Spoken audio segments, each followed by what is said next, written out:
Hi friend, this is ओम और आज हम लोग इस लेक्चर में हमारा क्वेश्चन नंबर 4 ले रहे होंगे। अब तक हम लोगों ने एक इंट्रोडक्शन लेक्चर और 3 अलग अलग क्वेश्चंस उसके ऊपर बेस लिए हैं और ये हमारा 4th क्वेश्चन होगा। तो अगर अब तक आप लोग उन वीडियोस को नहीं देखे हो तो मेरा ये रहेगा कि आप लोग उन 4 वीडियो को पहले देख लो, फिर इस वीडियो को देखना, ठीक है? आपके लिए भी फ़ायदेमंद होगा अगर ऐसा है तो। और बाकी अगर आपको वीडियो उन चारों वीडियो चाहिए तो आप लोग डिस्क्रिप्शन में प्लेलिस्ट ऑप्शन में जाके आप पूरा प्लेलिस्ट इस चैप्टर का, इस मॉड्यूल का पूरा प्लेलिस्ट आप एक्सेस कर सकते हो। तो एक बार आप प्लेलिस्ट ज़रूर चेक करो। बाकी इसका सॉल्यूशन हम लोग कर रहे होंगे अभी, जिसमें हमें फोरियर सीरीज़ निकालना है x माइनस एक्स स्क्वायर का, ठीक है? तो अब हमें x का वैल्यू क्या दिया हुआ है, -π to π।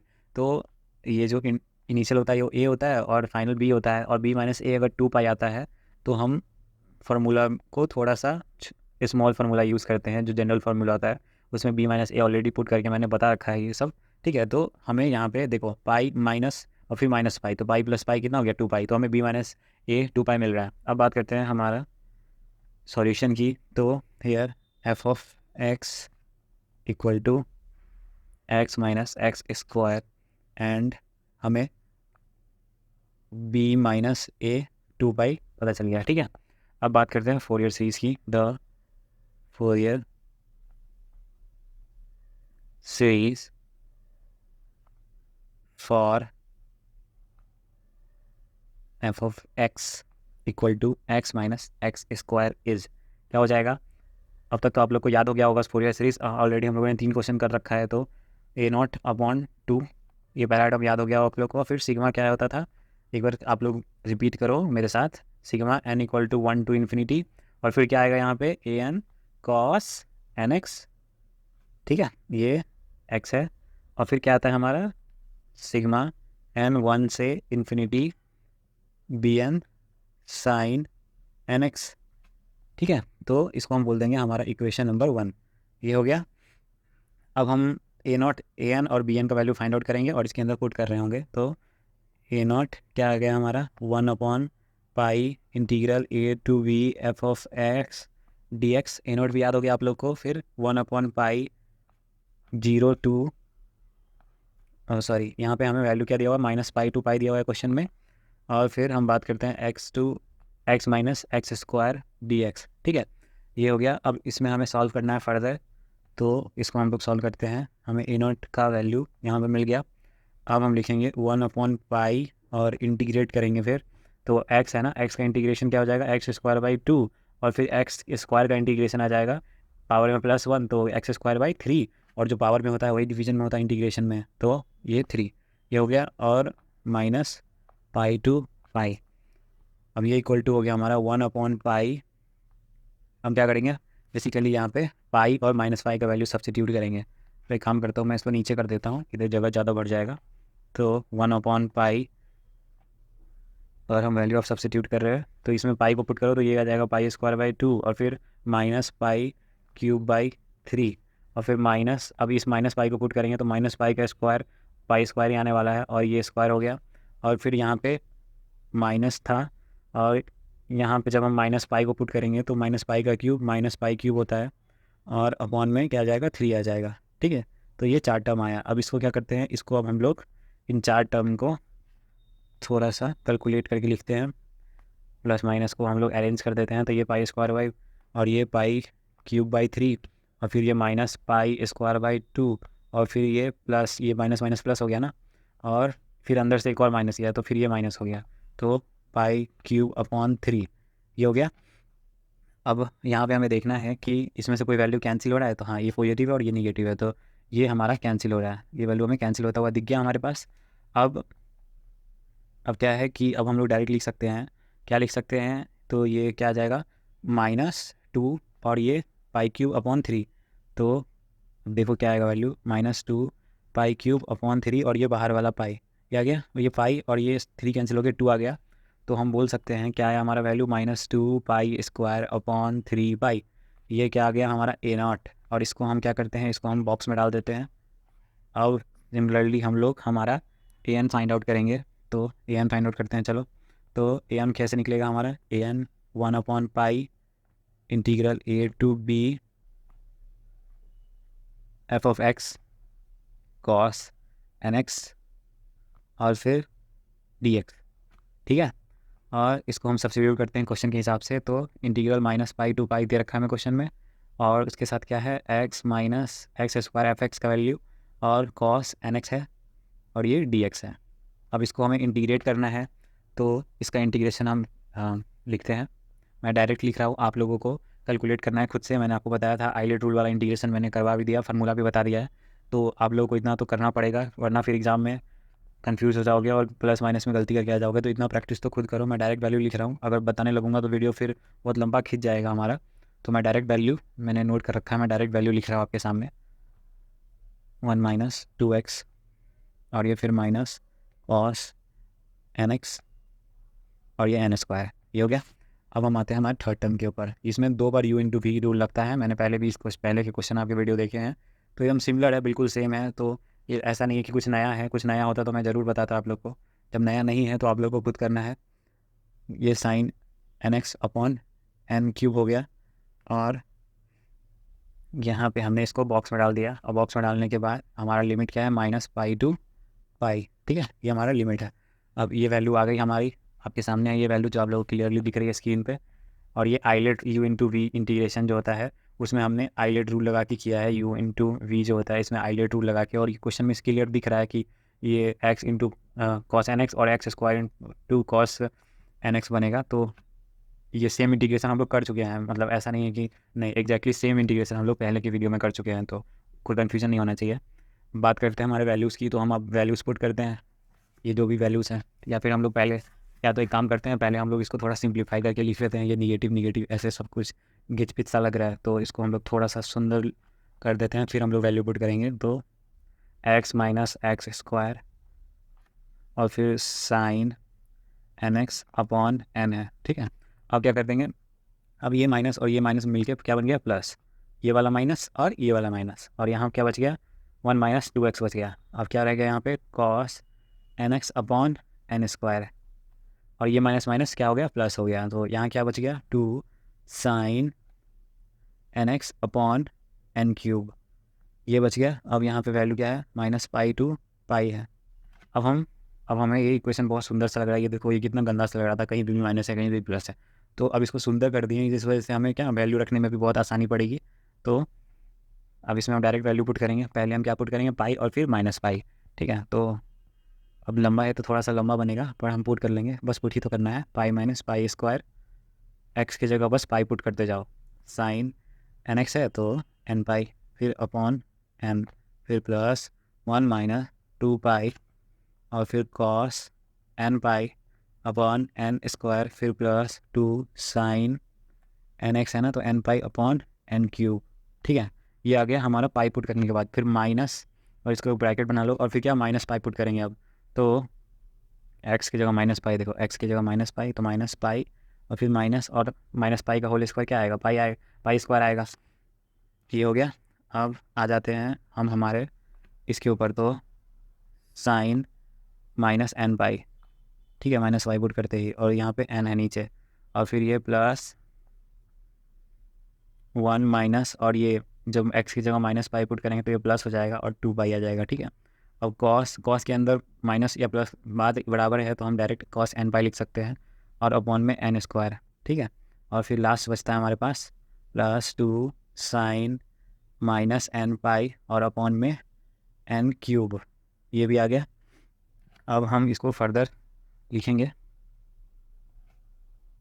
तो एक काम करते हैं, अब ये बड़ा सा इक्वेशन बन गया, और इसको देख के तो कई लोग तो घबरा रहे होंगे कि अरे इतना बड़ा इक्वेशन बन गया। अरे कुछ नहीं है पे, कुछ नहीं है भाई। देखो, अब मैंने तुम लोगों को बहुत पहले बोला था, ये साइन एन पाई वाली जो चीज़ है ना, ये हमेशा बहुत ज़्यादा हेल्प करने वाली है, क्योंकि जहाँ साइन एन पाई है वो टर्म ही पूरा का पूरा गायब, क्योंकि साइन एन पाई या साइन 2 एन पाई वो जीरो देता है, जिस वजह से जीरो से कुछ भी मल्टीप्लाई होगा तो ये पूरा टर्म गायब, ठीक है, जीरो। अब हम बात करते हैं इस टर्म की, ये भी गायब, ठीक है, इस टर्म की तो ये भी गायब। अब हम बात करते हैं इस टर्म की, तो ये भी गायब। तो हमारे सारे साइन वाले टर्म तो गायब ही हो गए। अब क्या बच गया हमारे पास, कॉस वाला टर्म बच गया। अब देखो कितना इजी हो गया। तो सारे क्वेश्चन में यही तो हो रहा है, मतलब हम लोग को फोकट में घबराना नहीं है, ठीक है। बात सिंपल है, यहाँ पे हम एक सॉल्यूशन लिखेंगे, और उसके अंदर साइन एन पाई दिखेगा जीरो, और कॉस एन पाई की जगह भी हट जाता है, उसकी जगह 1 आ जाता है। मतलब सोचो कि बड़ा से बड़ा इक्वेशन कितना छोटा बन जाता है फाइनल लो के। तो इतना कोई टेंशन वाली बात नहीं है, बहुत ही आसान चैप्टर है, बस आप लोग इसको टफ वाली नज़र से मत देखना, ईजी वाली नज़र से देखोगे ना तो इससे आसान कुछ हो ही नहीं सकता, समझ रहे हो। तो नज़र मायने रखती है। तो ये cos n पाई और cos n पाई हमें दिख रहा है, तो cos n पाई की वैल्यू मैंने आपको फर्स्ट लेक्चर से ही बताता आ रहा हूँ, -1 की पावर n होता है, ठीक है। अब तक तो याद भी हो गया होगा। तो बस हम यहाँ पे सब्स्टिट्यूट कर देते हैं। तो यहाँ बाहर 1/पाई तो रहे हैं, और फिर अंदर क्या आ जाएगा, 1 - 2 पाई, और ये cos n पाई की जगह क्या लिखेंगे, -1 की पावर n, और अपॉन में n स्क्वायर ऑलरेडी है। अब दूसरा टर्म कौन सा बचा हुआ है हमारे पास, ये वाला, और ये माइनस अंदर चला गया, तो इस वजह से यहाँ माइनस आएगा ना, ये बाहर जो माइनस है ये अंदर चला गया, तो -1 + 2 पाई, और फिर cos n पाई की जगह हम सब्स्टिट्यूट कर रहे हैं -1 की पावर n को, और ये अपॉन में क्या जाएगा, n स्क्वायर, ठीक है, ये आ गया। अब इसको ब्रैकेट में कर दिया। अब आते हैं आगे, तो इसको अब हम लोग सॉल्व करते हैं। तो देखो क्या होगा, यहाँ पे सॉल्व कैसे करेंगे। पहले तो दोनों में n स्क्वायर दिख रहा है, तो कॉमन ले लो, n स्क्वायर पाई, ठीक है। और कॉमन लेने के बाद हम लोग को क्या बचेगा, हम लोग के पास वो देखते हैं। तो कॉमन लेने के बाद हमारे पास बच रहा होगा, तो ये क्या है हमारा, -1 की पावर n, इसको टर्म में मल्टीप्लाई करेंगे तो क्या बचेगा हमारे पास, -1 की पावर n, और फिर ये बीच में माइनस, और फिर 2 पाई इंटू -1 की पावर n, ये हो गया। और फिर इसके बाद का टर्म देखते हैं, ये माइनस है और यहाँ पे ये माइनस, तो -n, और फिर ये दूसरा टर्म है, इसमें भी माइनस मल्टीप्लाई होगा, तो -2 पाई, और ये -1 की पावर क्या आ गया, n आ गया, ठीक है, ये आ गया, और इसको हमने ब्रैकेट में डाल दिया। तो अब मुझे ये बताओ कि आप लोगों को क्लियरली दिख रहा है कि ये और ये टर्म एक पॉजिटिव में है और एक टर्म यहाँ बाहर निगेटिव में है, तो ये कैंसिल हो गया एक दूसरे से, और ये दोनों निगेटिव में है। तो अब ये दोनों ऐड हो जाएगा, और ऐड होके कितना बन जाएगा, ये -2 और ये -2, 4 पाई -1 की पावर n बन जाएगा। तो -4 और ये -1 की पावर n, और अपॉन में क्या आ जाएगा, n स्क्वायर पाई, तो n स्क्वायर और हमारा ये ऊपर में पाई भी था, ये देखो, एक सेकेंड, तो ये ऊपर में पाई था ना, तो ये पाई भी आएगा, और ये n स्क्वायर पाई, तो क्या होगा, पाई से पाई कैंसिल हो गया, तो हमारे पास क्या आया वैल्यू, -4 -1 की पावर n, और अपॉन में n स्क्वायर, ये किसकी वैल्यू आ गई हमारे पास, an की वैल्यू। अब हम लोग इसको क्या करते हैं, इसको हम लोग बॉक्स में डाल देते हैं, तो ये बॉक्स में आ गया। अब हम बात कर रहे होंगे हमारे थर्ड वैल्यू की, जो कि है bn। तो bn फाइंड आउट करते हैं, 1/पाई 0 a to b f(x), और ये sin nx dx, ये हो गया। अब इसमें हम हमारा क्वेश्चन वाला वैल्यू पुट करेंगे, तो ये -पाई टू पाई हो जाएगा, और फिर क्या बच गया, x - x square sin nx, और ये dx। अब इसको हमें कैलकुलेट करना है, तो जैसा सिमिलरली इंटीग्रेशन कॉस के लिए लिखे थे वैसा ही एकदम सिमिलर टाइप्स में आएगा, पर साइन की जगह यहाँ कॉस है, वरना इंटीग्रेशन एक एक स्टेप से हम होगा। तो x - x स्क्वायर,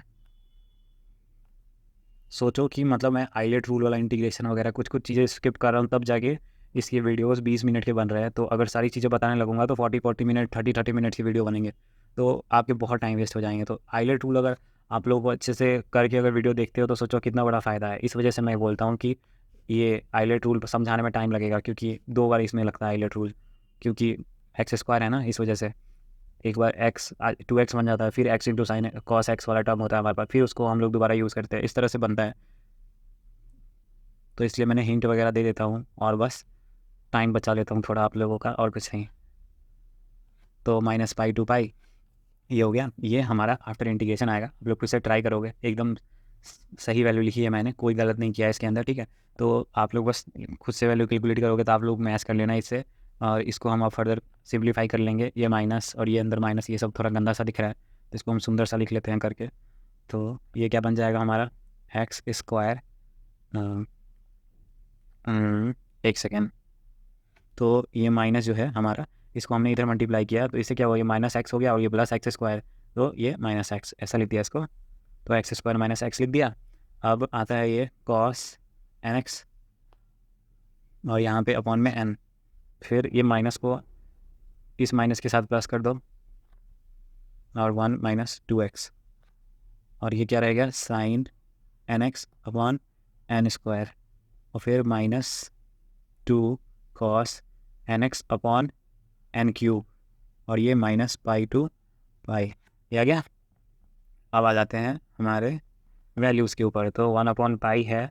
अब वैल्यू पुट करना स्टार्ट करते हैं। तो पहले पाई पुट करेंगे एक्स की जगह पे, तो पाई स्क्वायर माइनस पाई, और फिर cos n pi upon n, फिर प्लस 1 माइनस 2 पाई, और फिर साइन एन पाई अपॉन, ये बाद में जीरो ही होने वाला है, एन पाई आ गया, मतलब ये टर्म ही खत्म होने वाला है, कोई टेंशन ही नहीं है, -2 कॉस एन पाई और अपॉन एन क्यूब, ठीक है। और ये माइनस, और यहाँ ब्रैकेट कर दिए, और फिर हम माइनस पाई को पुट करेंगे, तो माइनस पाई का होल स्क्वायर माइनस, और माइनस पाई क्लियर करेंगे तो ये प्लस हो जाएगा, ये हो गया। अब हम इस टर्म में माइनस पुट करते हैं, तो कॉस के अंदर प्लस माइनस बात एक ही है, तो कॉस एन पाई लिख देता हूँ मैं डायरेक्ट, और फिर एन, और फिर आ जाते हैं हम हमारे इस पे। तो ये क्या, यहाँ पे माइनस पाई होगा तो ये क्या बन जाएगा, प्लस बन जाएगा, तो +2 पाई, और साइन के अंदर हम पुट कर देंगे माइनस एन पाई, जो कि एन पाई है तो जीरो ही होने वाला है, कोई बात नहीं है। अब हमारे पास आ जाता है ये -2 कॉस एन पाई, क्योंकि कॉस के अंदर प्लस माइनस बात एक ही है, ये हो गया। अब आ जाते हैं इसको सिम्प्लीफिकेशन के ऊपर। तो साइन वाला टर्म तो आँख बंद करके जीरो कर दो, क्योंकि एन पाई है साथ में, तो ये जीरो हो गया। अब इसमें कॉस एन पाई दिख रहा है, इसमें कॉस एन पाई दिख रहा है, इसमें कॉस एन पाई दिख रहा है, इसमें कॉस एन पाई दिख रहा है, और कॉस एन पाई की वैल्यू तो मैंने डाटा रखी है आप लोगों को, कि कॉस एन पाई जो होता है हमारा, वो होता है -1 की पावर n, यही होता है ना। तो इसको हम डायरेक्ट पुट करते हैं अब, तो -1 की पावर n ना। तो देखो, अब मैं डायरेक्ट लिख रहा हूँ कॉस वाले टर्म जो बच गए हैं हमारे पास। तो 1/पाई, और इन टर्म में से जो हमारे पास, तो जो हमारे पास यहाँ कॉस की वैल्यू मुझे एक दिख रही है, और यहाँ पे भी एक दिख रही है, तो दोनों माइनस माइनस में है, लेकिन ये माइनस जब अंदर मल्टीप्लाई होकर ये प्लस वाला टर्म बन जाएगा, और यहाँ माइनस वाला टर्म है, तो हमें दिख रहा है कि एक और कॉस वाला टर्म कैंसिल हो गया। अब हमारे पास सिर्फ ये 2 टर्म बचा कॉस वाला, तो अब तो ये और भी आसान हो गया। तो अब क्या बचेगा हमारे पास, पाई स्क्वायर, और ये पाई, ठीक है, और ये पाई स्क्वायर बन जाएगा, क्योंकि स्क्वायर है ना, तो निगेटिव तो खत्म। अब कॉस एन पाई को हम -1 की पावर n लिख सकते हैं, और ये अपॉन में हमारा n आएगा, और फिर minus pi square plus pi, फिर दूसरा वाला टर्म, और कॉस एन पाई की जगह हम -1 की पावर n लिखेंगे, -1 की पावर n, और अपॉन में n, ये हो गया। अब इसके बाद क्या हो जाएगा हमारे पास, इसके बाद हम इसको जब कैलकुलेट करेंगे, 1/n को पहले कॉमन ले लेते हैं, और ये दोनों में ये वाला टर्म देखो, सीधी बात है कि ये दोनों टर्म हमें कॉमन दिख रहा है, तो हम कॉमन ले लेते हैं, तो हमें -1 की पावर n/n कॉमन दिख रहा है, और साथ में पाई है ही, और अंदर में फिर क्या बच गया हमारे पास, पाई स्क्वायर माइनस पाई, और ये माइनस पाई स्क्वायर, और फिर माइनस पाई, ये बच गया। अब क्या है, ये दोनों वैल्यू कैंसिल हो जाएगा, और इसके बाद हमारे पास क्या बचेगा, इसके बाद हमारे पास बचेगा -1 की पावर n, और ये बच गया n पाई, और अंदर आ गया -2 पाई, -पाई -2 पाई, और ये पाई से पाई कैंसिल हो गया, तो हमारे पास क्या आया फाइनल bn का वैल्यू। तो bn का वैल्यू आया हमारे पास -2 -1 की पावर n, और अपॉन में n, ठीक है, ये बॉक्स में डाल दे रहे हैं मैंने, ये हमारा आ गया, ये हमारा bn का वैल्यू आ गया, इसको मैं बॉक्स में डाल रहा हूँ, हाँ। तो ये bn का वैल्यू आ गया, तो फाइनली हमारे पास सारे वैल्यूज़ हैं, तो हम डायरेक्ट हमारे उसमें पुट करते हैं फोरियर सीरीज़ में, फ्रॉम 1 इक्वेशन 1 में। तो x माइनस एक्स स्क्वायर का फोरियर सीरीज़ क्या होगा, तो -2 पाई स्क्वायर अपॉन 3, ये a0 का वैल्यू डाल दिया, और a0/2 था ना, तो ये बाहर में 1/2 भी है, और फिर प्लस सिग्मा n = 1 से इन्फिनिटी, और यहाँ पे an का वैल्यू आएगा ना, an cos n पाई होता था, तो an का वैल्यू क्या निकाला था हम लोगों ने, -4, फिर -1 की power n upon n square निकाला था an का वैल्यू, और इसके साथ क्या होता है, उसके साथ होता है cos n x, फिर similarly plus sigma n = 1 to 8 infinity, sorry ये 8 भूल गया मैं गलती से, तो ये -2, और ये -1 की पावर n, और यहाँ पे हो गया n, और यहाँ हो जाएगा साइन nx। तो हमारा ये फाइनल इक्वेशन बनेगा, और इसको अगर मैं बोलूँ थोड़ा सा सिंप्लीफाई में, और फिर इसको एक्सपेंड करके दिखाऊंगा आपको, तो थोड़ा सा सिंप्लीफाई वाले फॉर्म में लिखता हूँ इसको। तो ये 2 और 2 आपको कैंसिल होता हुआ दिख रहा है, तो π² 3 बच गया यहाँ पे बस, तो π² 3, और ये माइनस है ना, तो -π²3, और फिर प्लस, तो यहाँ पे ये -4 को हम बाहर कॉमन ले लेते हैं, और यहाँ पे भी -2 है ना, तो ये माइनस और माइनस कॉमन ले लेते हैं, ठीक है। तो -4 को हम जब कॉमन लेंगे तो क्या आएगा देखना, ये -4 है ना, कॉमन ले लेते हैं और इसमें भी माइनस है, तो इसमें से -4 कॉमन लेंगे तो यहाँ 2 एक नीचे आ जाएगा डिवाइड में, ऐसा कर लेते हैं। या फिर ये कर लेते हैं कि इसमें से अलग कॉमन ले लेते हैं और इसमें से अलग कॉमन ले लेते हैं, इससे भी और ज़्यादा सिंप्लीफाई दिखेगा, तो ये ज़्यादा अच्छा लग रहा है मुझे कि इसमें से -4 कॉमन ले लो और इसमें से -2 इधर कॉमन ले लो, अपने अपने में कॉमन रखो, पूरे में से कॉमन मत लो। तो तुम्हारी मर्जी है कैसे भी लिखो, आंसर तो ये देखो, आंसर तो ये सही सही लिखा हुआ है, ये भी लिखोगे तो नंबर मिलेंगे, ऐसा नहीं है। इसको ये एक्सपेंड करके दिखा देना तो थोड़ा सा सुंदर लगने के लिए और थोड़ा सा अच्छे से समझ में आता है, क्लियरिटी रहती है, तो आप लोग के लिए भी खुद को ही अच्छा रहेगा जब क्वेश्चन सॉल्व करोगे, क्लियर लिखोगे चीज़ों को, तो इसमें गलती होने के कम चांसेस रहेंगे आपसे खुद, क्योंकि खुद से ही गलती हो जाती है। तो ये बन जाएगा हमारा -1n और ये n² cos n x और ये -2 सिग्मा n = 1 से इन्फिनिटी और ये क्या बन गया -1n upon n sign nx, ये हो गया। इसको हमने -2 और -4 को कॉमन करके लिख दिया और देखो कितना सुंदर सा प्यारा सा इक्वेशन आ गया हमारे पास। और इसको एक्सपेंड करके सीरीज़ वाले फॉर्म में दिखाऊँ आप लोगों को, तो ये हो जाएगा 4। बहुत आसान है सीरीज़ वाले फॉर्म में करना, इसको पहले 1 पुट करके देखो तो ये 1 और ये पावर में -1/1 आ जाएगा, तो -1/1 आ गया, ऊपर में क्या है -1 है, तो ये बाहर हम माइनस को ले लेंगे तो ये प्लस हो जाएगा, समझ गया आप लोग।